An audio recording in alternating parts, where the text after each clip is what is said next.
आम आदमी पार्टी एक दावा कर रही है कि और पार्टी के नेता हैं वो एसी में बैठ के राजनीति चलाते हैं, लेकिन आम आदमी पार्टी ब्राजील में रहकर अब की बार भाजपा और कांग्रेस को दूध टाने जा रही है। देखो, भाजपा का भी बहुत बड़ा धुरंधर है, कांग्रेस का भी बहुत बड़े धुरंधर पैसे वाले लोग हैं वो।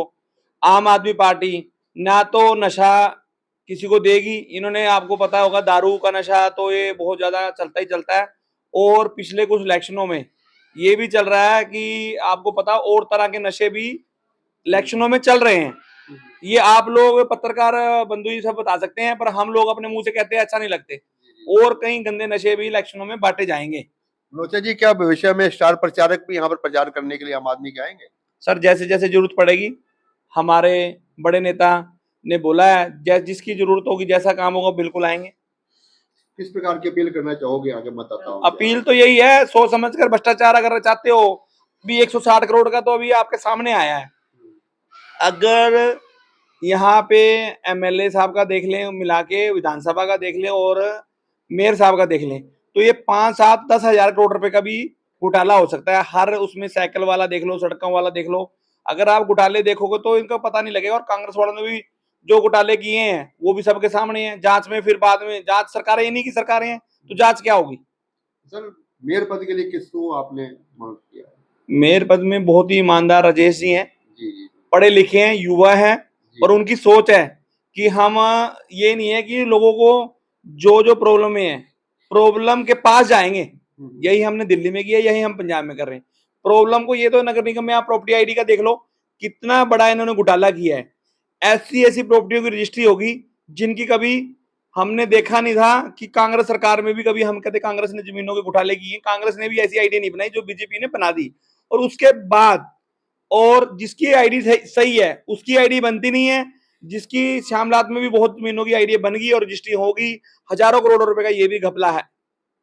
हमारे साथ उपस्थित हैं हम भाई विशाल भारद्वाज जी, जो वार्ड नंबर 13 से आम आदमी पार्टी के एक मजबूत जनाधार वाले प्रत्याशी हैं। लेते हैं जानकारी किस प्रकार के परिणाम आप अपने वार्ड में आम आदमी पार्टी को देने जा रहे हो। भाई विशाल भारद्वाज जी, जिला अध्यक्ष आम आदमी पार्टी। जी, मेरा सबसे पहले नमस्कार आपको, राष्ट्रीय कदम न्यूज़ चैनल को। आज हमारी पार्टी ने अपने सभी उम्मीदवार मैदान में उतार दिए। हमने सबने अपने अपने नामांकन भर दिए। नामांकन भरने के पश्चात जो एक चीज़ आज बहुत ही अचंभे वाली हमें दिखी, वो ये दिखी कि आज़ाद उम्मीदवार भी अगर अपना फॉर्म लेके आ रहा है, उसका फॉर्म इतनी बार नहीं देखा जा रहा जितना हमारा देखा जा रहा है। ऐसी ऐसी गलतियां चिन्हित करके जो हमें वो दे रहे हैं कि जो समझ से बाहर है, जिसके लिए हमें 3-3 चक्कर मारने पड़ रहे हैं, जिसको खुद जो नोटरी, जो अटेस्टेड नोटरी हैं, वो भी ये बात कह रहे हैं कि भाई हमने अगर यहाँ पर इसको वेरीफाई कर दिया तो इसको स्टैंप को हम इधर दोबारा करने में ये आज तक तो देखा नहीं है, अब क्यों हो रहा है? वजह एक है, आम आदमी पार्टी, वर्चस्व है पार्टी का, आने वाला समय है पार्टी का। बीजेपी और कांग्रेस अगर किसी चीज से घबराती है तो घबराती है आम आदमी से, जिसकी रीढ़ की हड्डी मजबूत है। और हमारा और हमारे कार्यकर्ताओं का एक सपना है कि अपने शहर को वैसा ही खुशहाल बनाएंगे जिसमें हमने हर तरह की सुविधा के लिए इलेक्शन में उतरना है और आने वाले समय में उसको परिपूर्ण करना है। हमारे साथ उपस्थित हैं हमारे चेयरमैन भाई राहुल गुप्ता जी। चाहूंगा ये भी अपनी ओर से 2 शब्द इस मौके पर रखें। भाई राहुल गुप्ता जी। देखिए, ये नॉमिनेशन की प्रक्रिया रही है, इससे ये क्लियर हो गया कि अगर नॉमिनेशन भरने वालों को भी 10-10 जगह पे एनओसी के लिए धक्के खाने पड़ रहे हैं, तो आम जनता को कितना परेशान होना पड़ता होगा छोटे छोटे कामों के लिए। जी जी जी। तो आम आदमी पार्टी 3C के ऊपर काम करेगी पंचकुला के अंदर। जी। Comfort, convenience, cooperation. जी। जब तक हम जनता के कंफर्ट के लिए बात नहीं करेंगे, उनके कंफर्ट के बारे में सोचेंगे नहीं, कन्वीनियंस के बारे में नहीं सोचेंगे और कॉपरेशन नहीं देंगे उनको, अगर उनकी समस्याएं कोई आ रही है उनकी नहीं सुनेंगे, उनको समस्याओं का निदान नहीं देंगे, तो तब तक हम चाहे जितने मर्जी बड़े दावे कर ले, चाहे वादे कर ले। अभी आपने कहा था कि बहुत सारे पॉलिटिशियंस जो हैं वो एसी कमरों में बैठकर अपनी राजनीति चलाते हैं। उसका रीज़न ही यही है क्योंकि जनता से जुड़ाव नहीं है।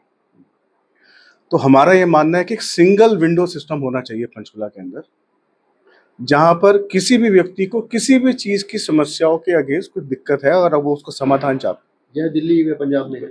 सिंगल विंडो सिस्टम हमें करना चाहिए। तो जब तक हम उसकी शुरुआत नहीं करेंगे तब तक हम चाहे किसी भी और मुद्दे की बात कर ले लोगों के समाधान के लिए, हम पहुंच ही नहीं सकते उन तक।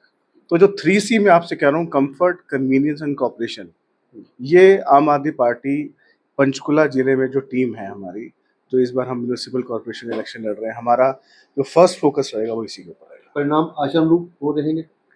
देखिए, एफर्ट, संघर्ष करना, ये हमारे को करना है जनता के बीच में जाके। और मैं ये मानता हूँ कि लोग जो हैं वो त्रस्त हैं दिक्कतों से और they are looking for an alternate. Congress को जिस तरीके से उनकी कार्यशैली देखते हैं, चाहे उनके एमएलए बने हुए हैं, चाहे उनके एमपी बने हुए हैं, लेकिन जब वो एमएलए एमपी बने तब से लेकर आज तक जनता के बीच में तो कभी दिखे नहीं है। और अगर हम बीजेपी की बात करें तो चाहे सीएम भी बीजेपी का है, पीएम भी बीजेपी का है और चाहे मेयर भी बीजेपी के थे, लेकिन इन तीनों के होने के बावजूद भी अगर छोटी छोटी दिक्कतें आज पंचकुला जैसे शहर के अंदर लोगों को आ रही हैं, जबकि पंचकुला पॉलिटिकली आज के समय में पूरे हरियाणा का सबसे स्ट्रॉन्ग सिटी हो चुका है।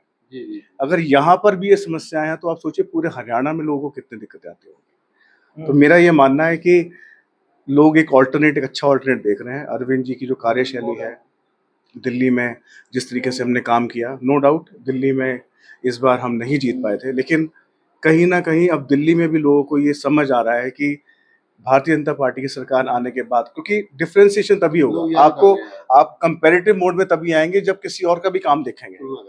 लेकिन भाजपा का काम देखने के बाद आज उनको ये महसूस हो रहा है कि शायद उनसे गलती हो गई है और अरविंद जी को वापस आना चाहिए। नमस्कार। नमस्कार। क्या नाम बेटे आपका? मेरा नाम सुमित कुमार शर्मा है। मैं वार्ड 14 से प्रत्याशी हूँ आम आदमी पार्टी का और लोकसभा युवा अध्यक्ष हूँ।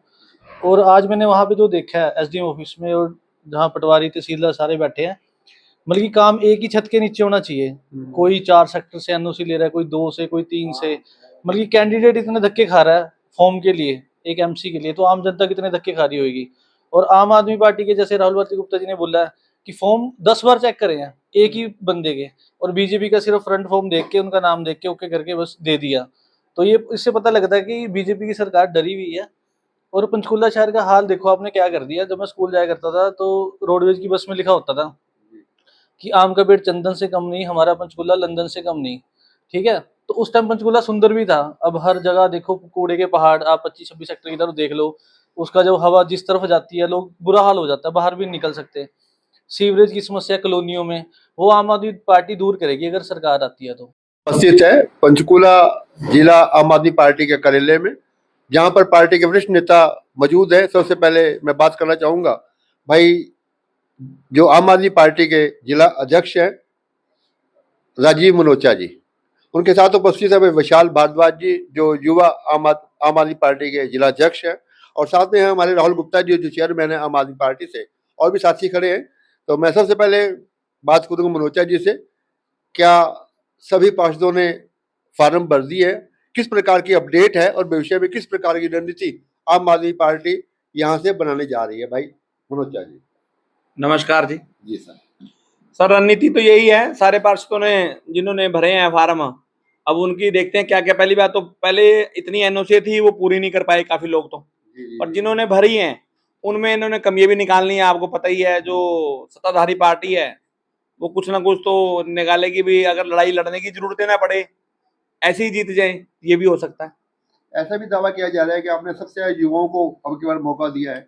सर हमारा तो ये है कि युवा भी हैं, और जो नारी का ये करते हैं, महिला का ये गुणगान करते हैं, हमने महिला को भी बहुत टिकट दी है। और हम ये चाहते हैं कि चाहे वो गरीब हो या युवा हो, भी हर आदमी को अपना इलेक्शन लड़ने का भी हक है। लोकतंत्र में हर बंदे की आजादी है, और पर ये आजादी छीनना चाहते हैं।